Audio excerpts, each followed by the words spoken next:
이제 우리 하나님 말씀은 다니엘서 6장입니다. 구약 성경 1242페이지에 있습니다.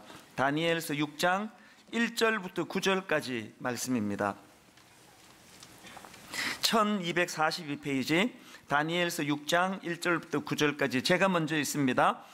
다리오가 자기의 뜻대로 고관 120명을 세워 전국을 통치하게 하고 또 그들 위에 총리 셋을 두었으니 다니엘이 그 중에 하나이라. 이는 고관들로 총리에게 자기의 직무를 보고하게 하여 왕에게 손해가 없게 하려 함이었더라.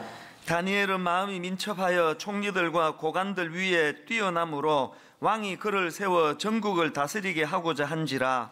이에 총리들과 고관들이 국사에 대하여 다니엘을 고발할 근거를 찾고자 하였으나 아무 근거 아무 허물도 찾지 못하였으니 이는 그가 충성되어 아무 그릇됨도 없고 아무 허물도 없음이었더라. 그들이 이르되 이 다니엘은 그 하나님의 율법에서 근거를 찾지 못하면 그를 고발할 수 없으리라 하고 이에 총리들과 고관들이 모여 왕에게 나아가서 그에게 말하되 다리오 왕이여 만수무강하옵소서. 나라의 모든 총리와 지사와 총독과 법관과 관원이 의논하고 왕에게 한 율법을 세우며 한 금령을 정하실 것을 구하나이다. 왕이여 그것은 곧 이제부터 30일 동안에 누구든지 왕 외에 어떤 신에게나 사람에게 무엇을 구하면 사자굴에 던져 넣기로 한 것이니이다.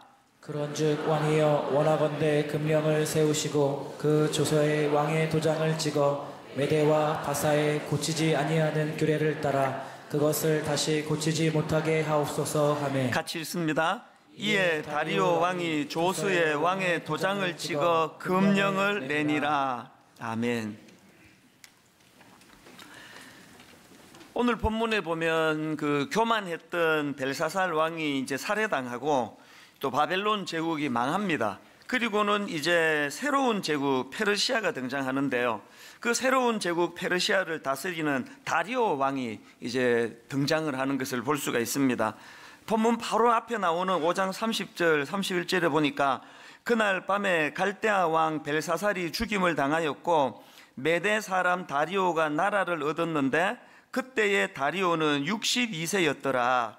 이렇게 새로운 통치자 다리오 왕이 등장을 하고는 다니엘을 총리로 임명을 합니다. 그게 6장 1절 2절입니다.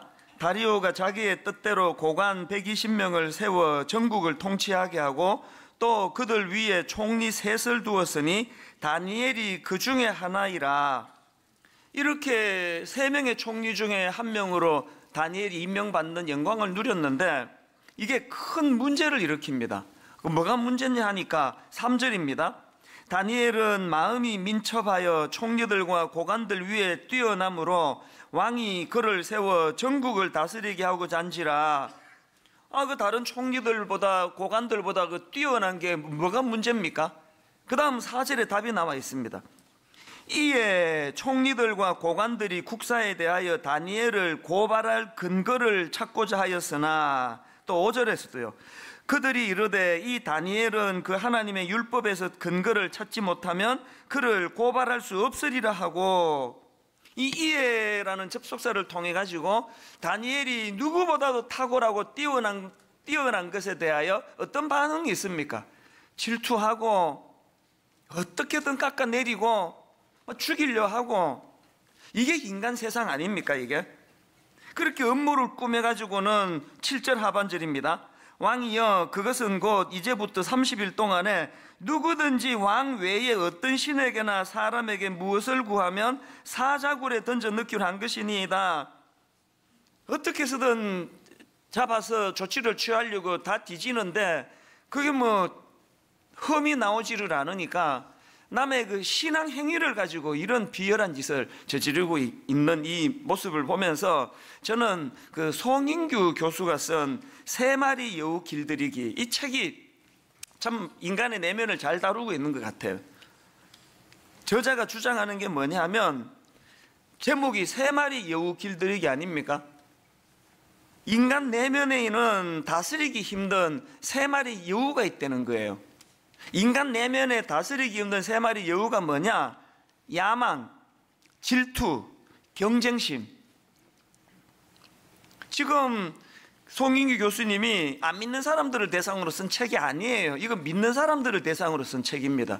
구원받고 예수 믿어도 내면에 여전히 잘 다스려지지 않는 여우가 있다는 걸 기억하셔야 됩니다. 오죽하면은 사도 바울이 빌립보서 1장 14절을 보십시오. 형제 중 다수가 나의 매임으로 말미암아 주 안에서 신뢰함으로 겁없이 하나님의 말씀을 더욱 담대히 전하게 되었느니라. 어떤 이들은 투기와 분쟁으로, 어떤 이들은 착한 뜻으로 그리스도를 전파하나니. 놀랍지 않습니까? 세상에 그렇게 담대함으로 주의 복음을 전하는 사람들 중에도 어떤 이들은 투기와 분쟁으로. 뭘 의미합니까? 그렇게 예수 믿고 성령 충만하고 가슴이 뜨겁다고 복음을 전하고 다니는 그런 사람 중에서도 여전히 자기 마음에 있는 세 마리 토끼는 잘 못 잡고 있는 거예요. 야망, 질투, 경쟁심. 예전에 나온 그 아마데우스라는 그 모차르트를 소재로 한 영화 기억하실 거예요. 그 아마데우스에 나오는 그 살리엘이라고 하는 궁중악사, 그렇게 그냥 그 천재음악가 모차르트를 보고 질투의 화신이 돼가지고 말로 다 할 수 없는 그런 번뇌에 빠지는 그 모습이 잊혀지지가 않아요. 사실 여러분, 이 살리에리도요, 이 보통 음악가가 아닙니다. 뭐 궁중음악가 아무나 세우는 거 아니잖아요. 궁중악사란 말이에요. 자기도 이미 상당한 경지에 있는 음악가인데 세 마리 여우는 못 잡는 거예요.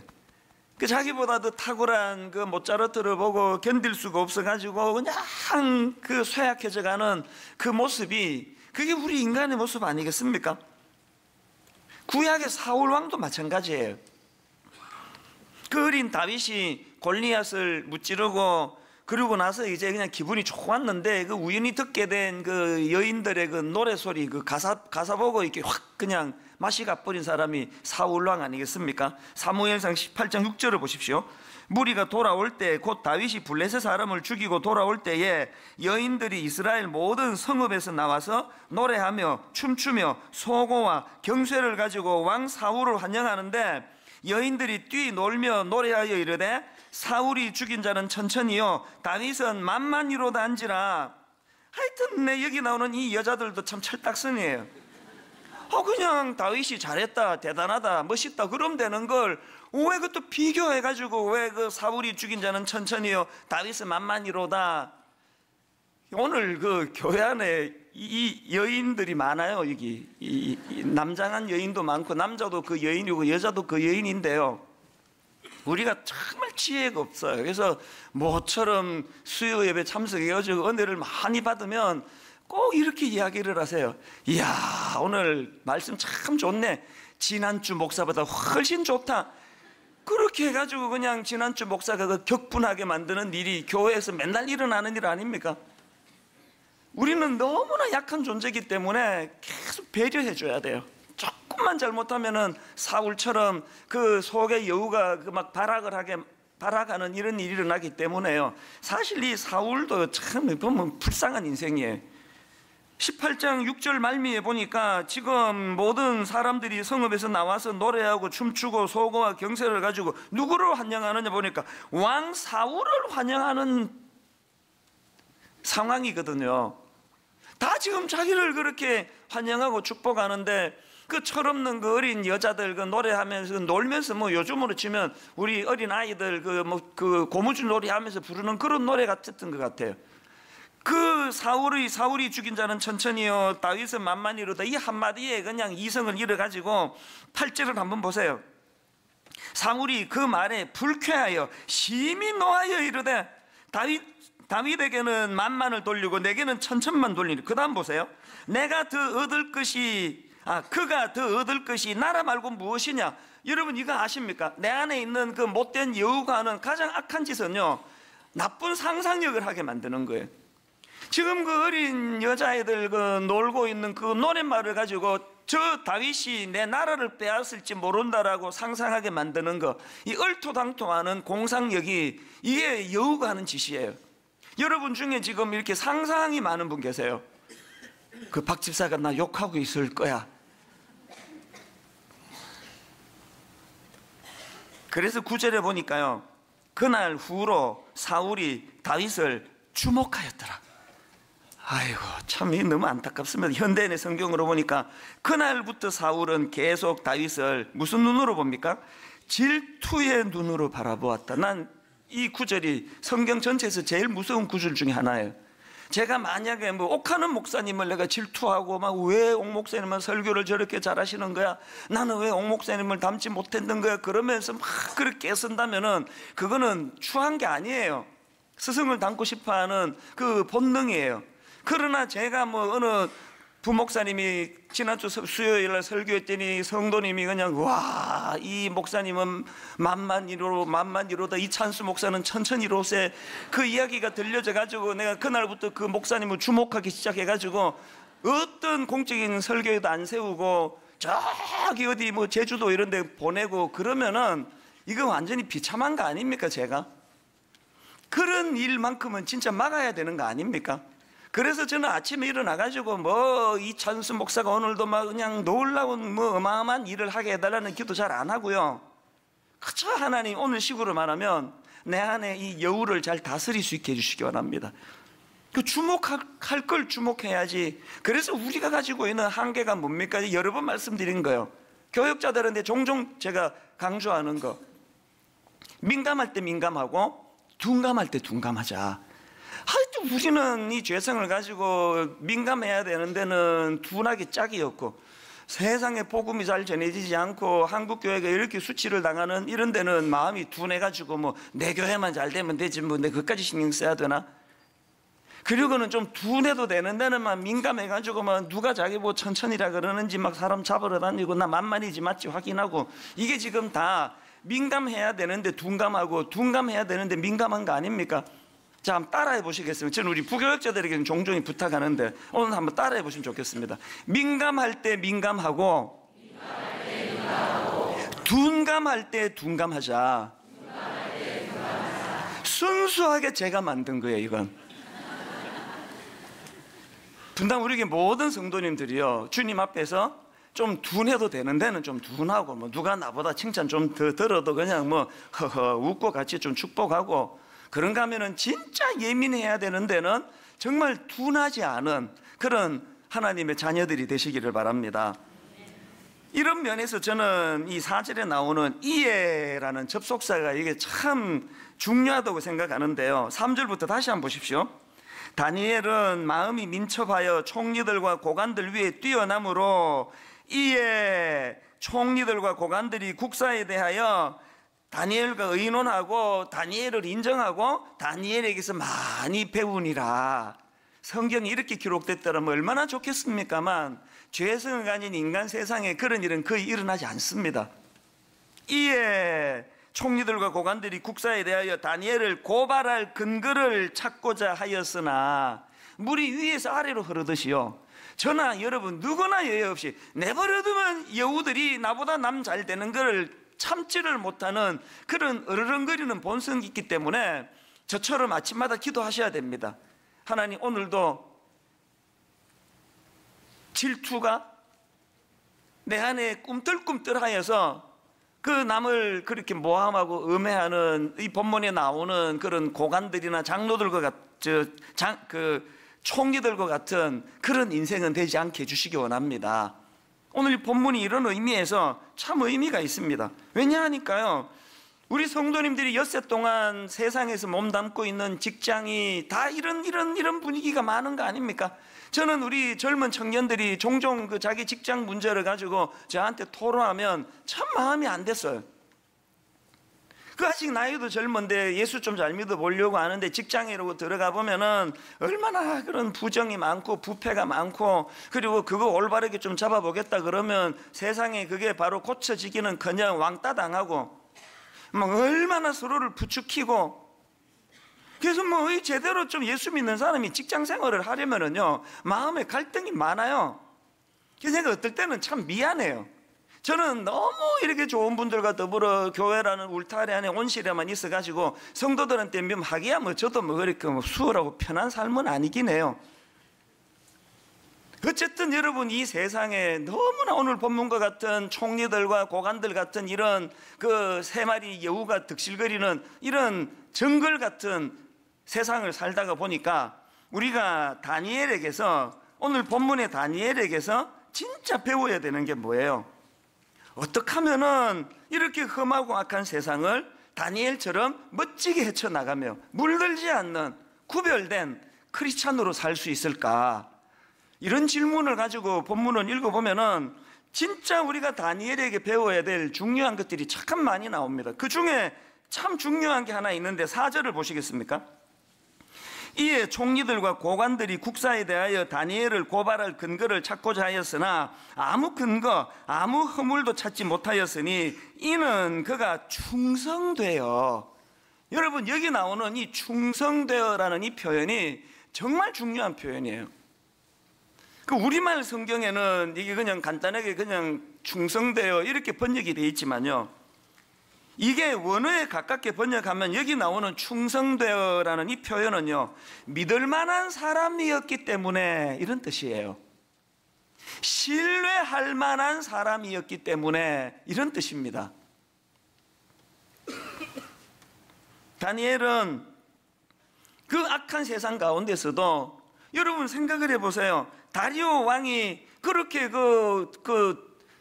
포로로 잡혀온 출신인 이 다니엘을 총리로 등용한다는 게 뭘 의미하겠습니까? 저 친구는 믿을 만한 사람이라는 거예요. 저 사람은 비록 출신이 좀 어려움이 있지만 신뢰할 만한 사람이라는 거예요.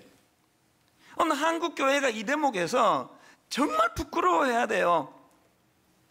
제가 이 대목을 지금 설교를 준비하고 있는데 우리 하나님은 늘 저에게 자상한 아빠 하나님이에요. 딱 이 대목을 준비하는데 우리 목사님들이 보는 월간지가 있거든요. 지난주가 이제 월말이니까 월간지가 배달이 된 거예요.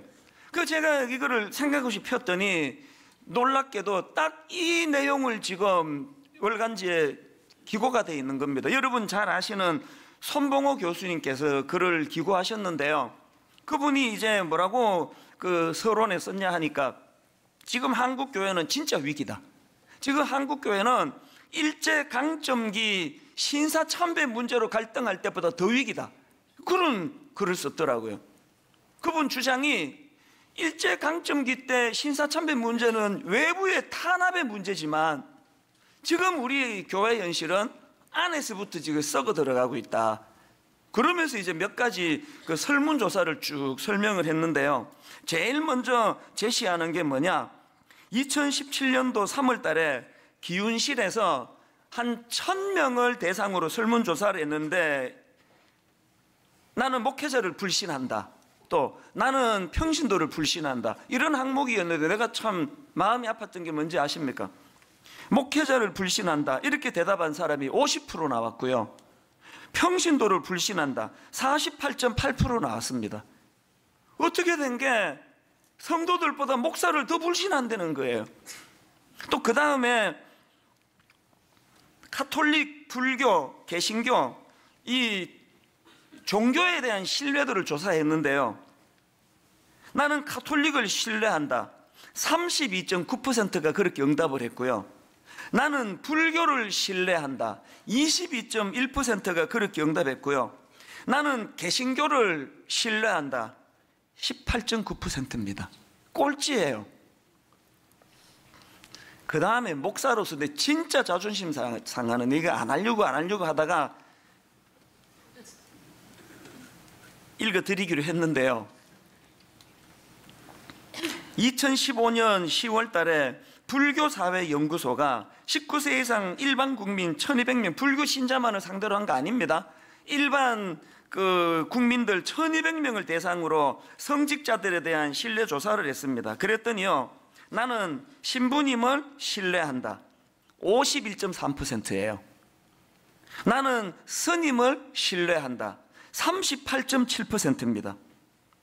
나는 목사님을 신뢰한다 겨우 17% 나왔습니다. 근데 고개를 못 들겠습니다. 고개를.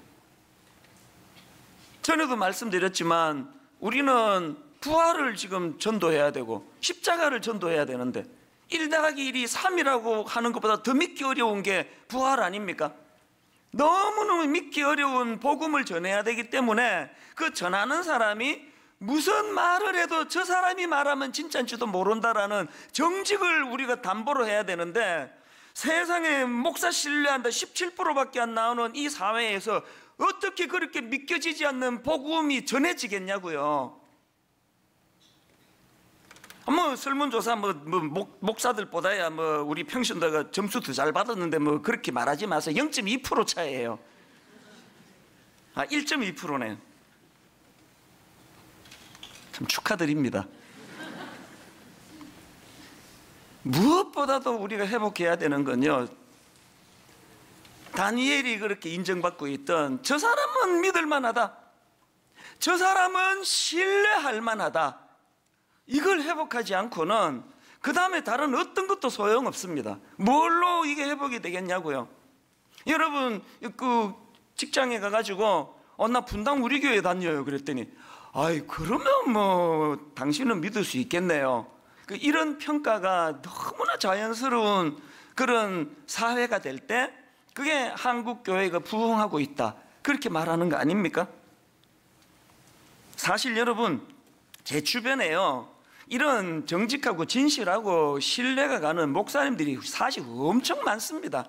지방에도 가보면요, 그 열악한 환경에서 그 사모님과 목사님이 정말 그 희생하면서 헌신하면서 그렇게 주의 종의 역할을 잘 감당하는 분, 제가 만나보고 머리가 숙여지는 분이 한두 분이 아니에요. 일부 그 큰 교회 목사님들이 자꾸 그냥 대표적으로 무리를 이렇게 해가지고 이미지를 흐리는 게, 그래서 난 가슴이 아파요. 저는요, 내 평생의 소원이 내 남은 생에 막 엄청나게 일 많이 하는 거 아니에요. 끝까지 제가 작은 교회에 그렇게 성실한 목사님들에게 누 끼치지 않는 게 내 목표 중에 목표예요. 근데 지금 숨도 안 쉬고 내가 지내는 거 아닙니까? 조금이라도 제가 누를 끼칠까 봐. 지난 1년 동안 드림센터 10층에서 그 인큐베이팅 하듯이 그렇게 분리개척교회 6호 교회 잘 이제 1년간 연걸어 가지고 이제 그 수지에 있는 국제학교로 이제 이 교회가 옮겨가게 돼서 얼마나 기쁜지 몰라요. 더 기쁜 게 뭔지 아십니까? 여러분, 그 하늘 꿈 교회 양주성 목사님, 그 담임 목사님이요, 분당 우리 교회에서 저랑 오랜 세월을 가까이서 지켜봤는데요, 정말 다니엘과 비슷합니다. 믿을 수 있고 신뢰할 수 있고. 지난 1년 동안에 그 분리개척 인큐베이팅 하는 그 과정에서도 제가 유심히 지켜봤거든요. 정말 내가 존경스러워요. 사람 모으려고 어떤 시도도 하지 않고 안달복달하지 않고 그 신뢰를 쌓아가고 있으니까 저는 확신합니다. 이제 이 분리개척 6호 교회도요, 참 하나님이 기뻐하시는 그런 교회로 성장할 거라고 저는 확신합니다.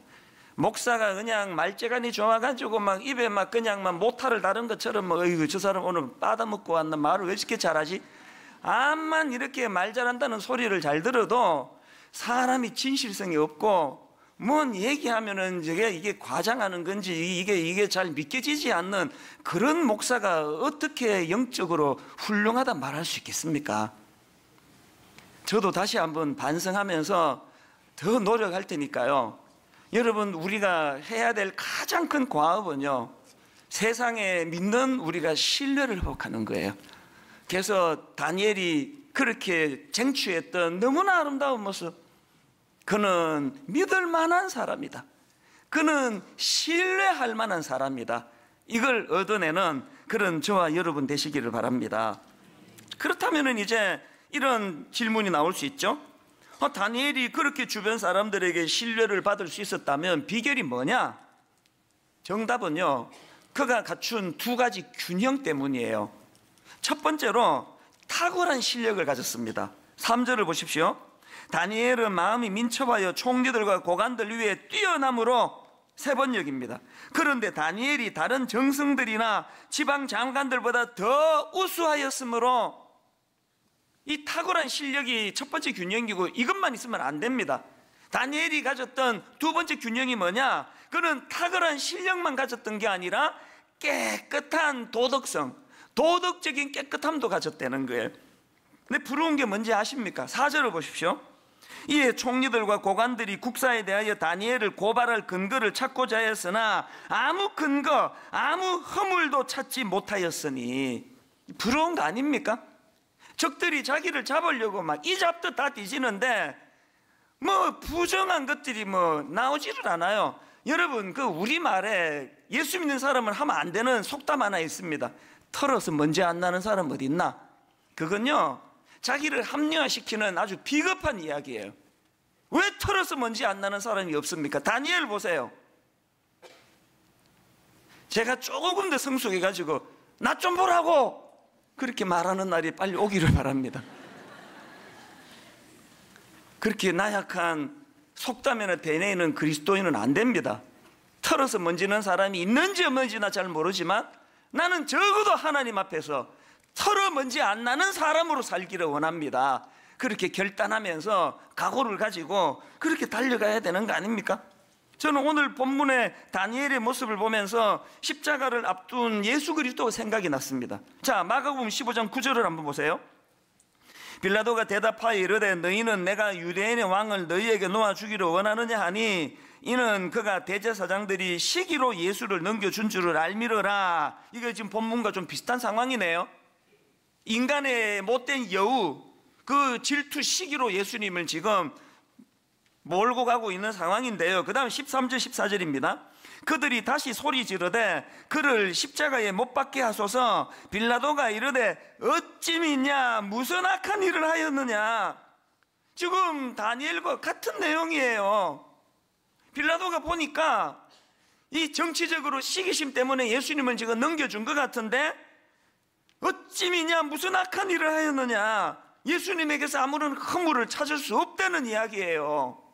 여러분, 우리 맨날 그냥 믿음의 주여 또 온전케 하시는 이 예수를 바라보자 그런 소리 잘하는데요, 여러분, 그렇게 믿음의 주여 또한 온전케 하시는 이 예수를 바라보자고 그렇게 노래를 부른다면 이것 좀 닮을 수 없습니까? 내가 예수 믿는 것 때문에 술 안 마시고 담배 안 피고 회식 자리 가서 술 잘 못 마시는 분위기 좀 깨는 그것 말고는 어떤 허물도 나는 내 직장 사람들에게 보이지 않는다라는 이런 주님을 좀 닮을 수 없을까요? 교회가 그냥 멀찍이서 보니까 너무너무 깨끗하고 순결해 보이는데 장로 되고 권사 돼가지고 교회 가까이 들어가 보니까 그냥 커튼이 또 열어젖히고 커튼 열어젖히면 또 있고 또 있고 그 뒤에 그냥 냄새가 나는 썩은 것들을 감추기에 급급한 이런 교회라면 이게 어떻게 교회랄 수가 있습니까? 멀리서 보는 모습이나 가까이서 가서 보는 모습이나 한결같아야 되는 게 그게 교회 아닙니까? 인간들의 세상이기 때문에 뭐 천사들처럼 할 수는 없다 할지라도 어떤 경우라도 하나님 앞에서 부끄러운 그 숨겨놓은 구석이 없는, 이게 다니엘에게서, 이게 예수님에게서 배워야 되는 거 아니겠습니까? 헨리 클라우드의 인테그리티라는 제목의 책이 있는데요, 인테그리티라는 단어는 진실성 이런 뜻을 가진 단어 아니겠습니까? 그 책을 소개하는 글이 참 여러 가지 생각을 하게 만들더라고요. 들어보십시오. 신뢰를 상실한 시대에 사람들의 마음을 움직이는 힘은 무엇인가? 저자는 그 힘을 인테그리티, 즉 일관된 진실성이라고 설명한다. 재능이나 지능만으로는 성공할 수 없다. 뛰어난 인재들이 실패한 사례는 수없이 많다. 정직을 바탕으로 한 일관된 진실성만이 참으로 사람의 마음을 움직일 수 있다. 정직을 바탕으로 한 일관된 진실성만이 설교의 능력을 가져다 주는 줄로 믿습니다. 그 다음에 이런 설명도 있더라고요. 성공을 위하여 기술을 연마할 것이 아니라 신뢰받을 수 있는 품성을 가지게 되면 성공은 그 부산물로 저절로 따라온다. 우리 막내가 한 달 전 됐나요? 수능 시험을 보고요, 요새 시간이 많아가지고 제가 종종 불러 앉혀놓고 하는 대화가 있습니다. 지난주에도 그런 이야기를 나눴는데요, 그동안 네가 그렇게 좋은 대학 가고 싶어가지고 그냥 밤잠을 안 자고 수고하고 고생했는데 내 얘기 잘 들어라. 네가 그렇게 좋은 대학 가기를 원하는 그 갈망하는 마음의 깊이만큼 주님 앞에서의 정직과 진실함이라고 하는 칼집을 마련해야 된다. 칼집도 없는데 그냥 명문대학이라고 하는 날카로운 칼만 구하면 그게 너한테 재앙이 될 수 있다. 여러분 지금 한국 사회를 한번 보세요. 도덕성, 진실성 이런 칼집은 없고 명문대학 나오고 하버드 박사학위 따고 그러나 도덕성이라고 눈 씻고 찾아볼 수 없는 이런 사람들이 곳곳에 지도자가 되면은 그게 얼마나 많은 문제를 야기시킵니까? 심지어 저는 우리 아들이요, 주님 안에서의 이 정직과 진실이라고 하는 칼집이 없다면 저는 이번에 대학 떨어지는 게 더 좋다고 생각하는 사람이에요. 한번 실패하고 쓰라린 마음을 가지고 그러면서 이 칼집이 마련되지 않고 칼을 휘두르게 되면 그 칼이 자기를 벤다는 걸 철저하게 깨닫기를 바랍니다. 야곱의 장남 르우벤이 그 케이스 아닙니까? 여러분 임종을 앞둔 아버지 야곱의 그 유언을 한번 들어보세요. 창세기 49장 3절 4절. 르우벤아 너는 내 장자요 내 능력이요 내 기력의 시작이라. 위풍이 월등하고 권능이 탁월하다마는 물의 끓음 같았은즉 너는 탁월하지 못하리니. 앞에 탁월은 칼이에요. 기능적인 탁월이에요. 뒤에 아버지가 말하는 물의 끓음 같았은즉 너는 탁월하지 못하리니, 이거는 칼집이에요. 칼집. 인격을 말하는 겁니다. 왜 이런 말을 했느냐? 그 앞에 창세기 35장 22절을 보십시오. 이스라엘이 그 땅에 거주할 때에 르우벤이 가서 그 아버지의 첩 빌하와 동침함에 이스라엘이 이를 들었더라. 이 인간 이거 완전히 폐류나예요. 폐류나. 기능적으로 탁월한 건 갖고 있었는지 모르지만 자기 통제가 되지 않는 미숙아예요. 날카로운 칼은 가졌지만 충동이 일어나면은 이게 뭐 아버지의 여잔지 이게 뭐 이 짐승도 아니고 이게 뭐예요 이게. 우리가 여러분 자식들에게 너 좋은 대학 가야 된다, 명문대학 가야 돼, 칼집은 마련해 주지 않고 칼만 날카로하게 가르치면 그 르우벤 키우는 거예요. 여러분이 잘 아시는 시편 78편 70절의 균형을 한번 보시겠습니까? 또 그의 종 다윗을 택하시되 양의 우리에서 취하시고 젖 양을 지키는 중에서 그들을 이끌어내사 그의 백성인 야곱 그의 소유인 이스라엘을 기르게 하셨더니, 하나님은 왜 다윗을 삶의 현장에서 불러내셨나? 72절에 답이 있습니다. 이에 그가 그들을 자기 마음의 완전함으로 기르고 그의 손의 능숙함으로 그를 지도하였도다. 다니엘과 다윗의 공통점은 두 가지 균형이에요. 탁월한 실력과 도덕적인 깨끗함, 이게 다니엘의 특징이라면 야곱은 마음의 완전함, 손의 능숙함인데, 근데 여러분 72절을 다시 한번 보십시오. 우선순위가 뭔지를 한번 보십시오. 뭐가 먼저 나옵니까? 이에 그가 그들을 자기 마음의 완전함으로 기르고 그 다음에 손의 능숙함으로 그들을 지도하였도다. 마음의 완전함이 먼저예요. 주님 앞에서 저 사람은 믿을 수 있는 사람이다, 저 사람은 신뢰받을 수 있는 사람이다, 저 목사는 하나님 앞에 정직해, 그 다음에 설교 잘하고 못하고 그 다음이에요. 이 우선순위가 바뀌면 안 됩니다. 오늘 예배 드리는 우리 귀한 성도님들, 여러분의 우선순위가 손의 능숙함보다 마음의 완전함이 먼저 되는 삶의 질서가 잘 회복이 된 주님의 자녀들 되시기 바랍니다. 그런데 여러분 여기서 한 가지요. 다니엘이 이렇게 기능적으로 탁월하고 도덕적으로 깨끗함을 가졌다고 그렇게 평가를 받는데 이게 어떻게 가능했느냐? 그 답이 3절에 있습니다. 그 비결을 한번 보십시오. 다니엘은 마음이 민첩하여 총리들과 고관들 위에 뛰어남으로, 여기에요, 다니엘은 총리들과 고관들 위에 뛰어남으로, 이건 결과고요. 그 앞에 나오는 마음이 민첩하여, 이건 원인이에요. 그가 어떻게 그렇게 균형 있는 지도자가 될 수 있었느냐? 마음이 민첩하여로 돼 있는데요, 우리말에 이게 그렇게 썩 잘 표현한 거 아닙니다. 원어로 보면은요, 여기 나오는 마음이 민첩하여, 이건 뛰어난 영이 그 안에 있으니, 그런 뜻입니다. 그래서 영어 성경 킹 제임스 버전을 보면 이 대목을 이렇게 번역합니다. Because an excellent spirit was in him. 그 다음부터는 영어로 할 때는 꼭 자막을 띄우도록 하겠습니다. 바로 띄워주는, 마음이 민첩하여가지고 원어에 가깝게 번역한 거예요. Because an excellent spirit was in him. 다니엘이 엑셀런트가 아니에요. excellent spirit was in him. 다니엘이 엑셀런트한 게 아니라 excellent spirit이라고 말하는 탁월하신 성령님이 그와 함께 했다는 거예요. 여기서 자꾸 헷갈리는 거 아닙니까? 우리가 한 번 더 노력해 봐야 되겠다. 내 애써보지 뭐. 이거 아니에요. 시냇가에 심은 나무로 사는 게 중요하지, 바람에 나는 겨가 돼가지고 내가 설치고 다니는 거 아닙니다. 시냇가에 심은 나무처럼 탁월하신 영이신 성령님을 마음에 모시고 그분은 의지하는 길로 나아가게 되면 우리도 다니엘처럼 이 사람은 믿을 만한 사람이야, 인정받게 되는 줄로 믿습니다. 결론을 맺으면서요, 고린도전서 3장 16절을 보십시오. 너희는 너희가 하나님의 성전인 것과 하나님의 성령이 너희 안에 계시는 것을 알지 못하느냐. 요셉이 비록 남의 집 노예로 팔려가는 비참한 상황이었지만요, 그의 위대함이 어디에 있습니까? 창세기 39장 2절입니다.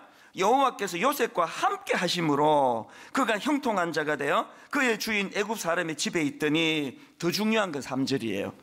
그의 주인이 여호와께서 그와 함께 하심을 보며, 하나님만 하시면 되지 뭐. 그건 반은 맞고 반은 틀린 거예요. 하나님이 여러분의 정직을 인정하신다면 여러분 주변에 여러분의 동료도 여러분의 정직을 이해하게 될 줄로 믿습니다. 그리고 믿는 우리가 가장 영광스러운 것, 그의 주인이 여호와께서 그와 함께 하심을 보며. 이제 12월 달인데요, 분당 우리 교회는 12월 달에 크리스마스 리본, 화면으로 그 리본 로고를 한번 띄워드릴 텐데 한번 보시겠습니까? 크리스마스 리본, 리본이 뭡니까? 다시 태어나는 거예요. 우리가 꿈꾸는 거는 크리스마스에 우리가 거듭나는 거예요. 뭘로 다시 태어나기를 원하십니까? 어떤 크리스마스가 되기를 원하십니까? 다니엘 5장 3절에 보니까 이에 예루살렘 하나님의 전 성소 중에서 탈취하여 온 금그릇을 가져오매, 세상에 탈취당한 세상의 그 하나님의 귀한 성물을 빼앗겨버린 비참한 상태지만, 저는 크리스마스 리본, 이번 크리스마스 때 빼앗긴 영역들을 되찾기를 원합니다. 뭘 되찾고 싶으세요? 이번 성탄절에는 빼앗겨버린 신뢰, 신부님보담도 선임보담도 신뢰를 받지 못하는 이 부끄러운 현실에 대하여 하나님 이번 크리스마스 때는 빼앗긴 신뢰를 되찾는 성탄절 되기를 원합니다. 그래서 여러분, 지금 그 팀에서요, 리본 그 배지를 만들었는데요, 화면으로 한번 보시겠습니까? 4종류의 배지예요. 물론 이 배지를 저희가 판매해 가지고 이 수익금을 가지고 이제 지금 그 연약한 이웃들에게 이제 선물하는 기금으로 쓸 건데요, 그러려고 뭐 고목적만은 아니에요. 여러분, 이거 하나씩 구입해 가지고요, 가슴에 다셔도 되고요, 가방에 달아도 되고요, 집에 눈에 띄는데 보고 두셔도 되고요. 하나님, 이번 크리스마스에는 이 배지의 정신을 살려서 크리스마스 리본, 빼앗겨버린 정직을 회복하기 원합니다. 빼앗겨버린 신뢰를 되찾기를 원합니다. 교회라 그러면은 뭔 소리를 해도 믿어주고, 목사가 무슨 말을 하면은 아무리 믿겨지지 않는 말이도 저 사람이 말하면 그거 믿어야 돼. 빼앗긴 신뢰를 되찾는 크리스마스가 되기를 주님 이름으로 축복합니다. 오늘 여러분 이 말씀을 생각하시면서 우리 찬송가 191장이요, 좁은 길을 걸으며 밤낮 기뻐하는 것 주의 영이 함께함이라, 우리 가사를 생각하며 의지를 불태우며 우리 손뼉치면서 함께 찬양하기 원합니다. 기쁘게 술래 기행함은 주의 팔이 나를 안보함이요 내가 주의 큰 복을 받는 참된 비결은 주의 영이 함께함이라. 아멘. 성령이 계시네 할렐루야 함께하시네 좁은 길을 걸으며 밤낮 기뻐하는 것 주의 영이 함께함이라 전에 죄에 빠져서 평안함이 없을 때 예수 십자가의 공로 힘입어 그 발 아래 엎드려 참된 평화 얻음은 주의 영이 함께함이라 성령이 계시네 할렐루야 함께하시네 좁은 길을 걸으며 밤낮 기뻐하는 것 주의 영이 함께함이라. 나와 동행하시고 모든 염려하시고 나는 숲의 새와 같이 기쁘다. 내가 기쁜 마음으로 주의 뜻을 행함은 주의 영이 함께함이라. 아멘. 성령이 계시네 할렐루야 함께하시네 좁은 길을 걸으며 밤낮 기뻐하는 주의 영이 함께함이라. 여러분 우리가요 그저 이제 우리 그러니까 정말 우리 한번 애써보자. 손에 공교함 한번 이거 노력해보자. 그리고 우리 마음에 그 정직함을 애써보자. 우리도 다니엘처럼 모든 사람들에게 그 신뢰받을 만한 직한 사람으로 한번 되찾아보자. 이렇게 하고 설교 마치면 이게 엄청 우울한 설교예요. 되지도 않는데, 내 인격을 내가 아는데 되지도 않을 건데. 그러나 여러분 이 말씀이 가지는 능력이, 파워가 뭔지 아시잖아요. 우리가 바람에 나는 것처럼 또 뭐 해보겠다고 설치고 다니는 게 아닙니다. 뿌리 내리면 돼요.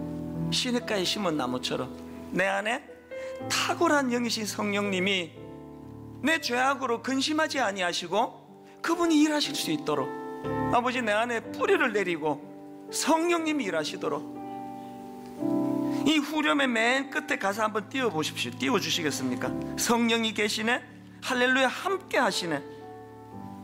그 다음에 여러분, 좁은 길을 걸으며 밤낮 기뻐하는 것 주의 영이 함께 함이라. 이게 이루어지기 위한 조건은 딱 하나예요. 좁은 길을 걷는데 사업이 잘 안 되는데, 자식이 속을 썩이는데, 가정에 어려움이 왔는데 밤낮 기쁨이 올 수 있는 유일한 비결, 주의 영이 함께 할 때만 가능한 줄로 믿습니다.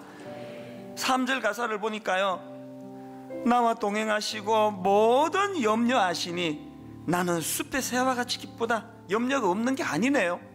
염려가 자기를 저녁에는 얼음이 기수갈지라도, 슬픔이 기수갈지라도 모든 염려 있지만 그럼에도 불구하고 나는 숲의 새와 같이 기쁘다. 이게 어떻게 가능했나? 그 다음 가사를 보니까 내가 기쁜 마음으로 주의 뜻을 행함은 주의 영이 함께함이라. 이게 뭔지 아십니까?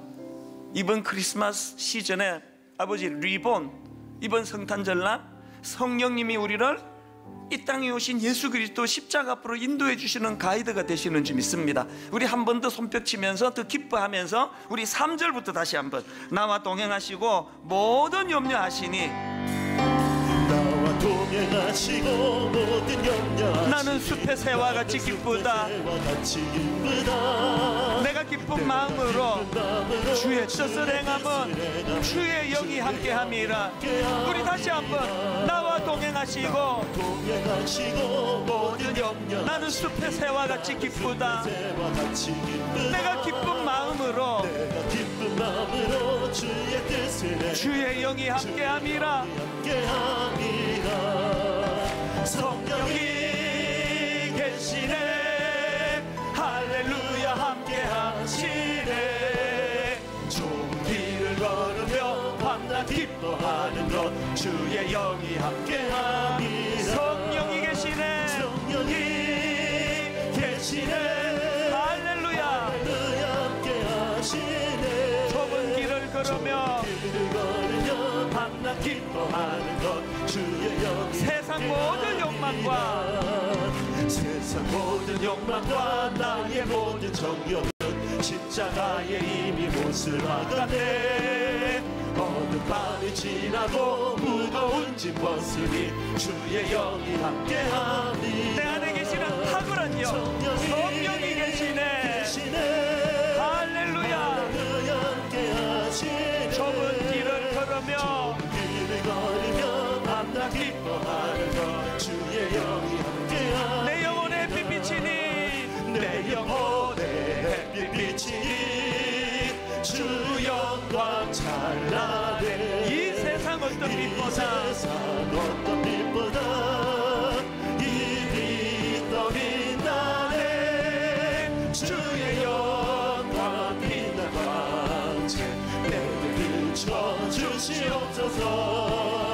그 밝은 얼굴 배울 때 나의 영혼 기쁘다. 내 영혼에 노래 있으니 영혼의 노래 있으니 주 찬양합니다. 주 귀를 기울이시사 이 빛도 빛나네. 계시네.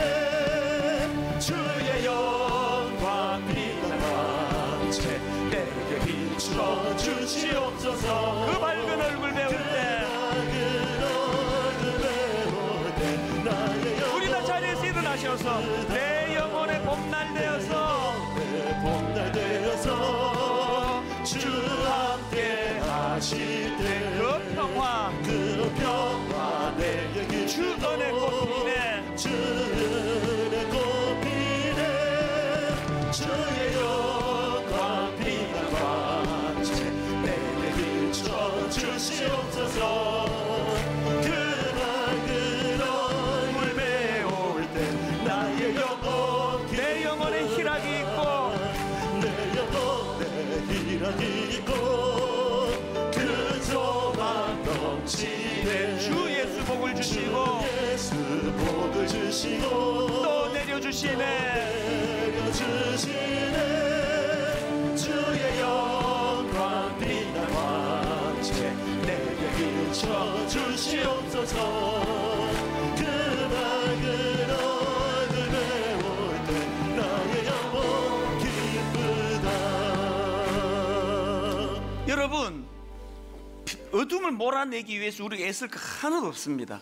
어둠을 몰아내기 위해서 땀 흘리며 할 일이 하나도 없고 빛을 초청하면 돼요.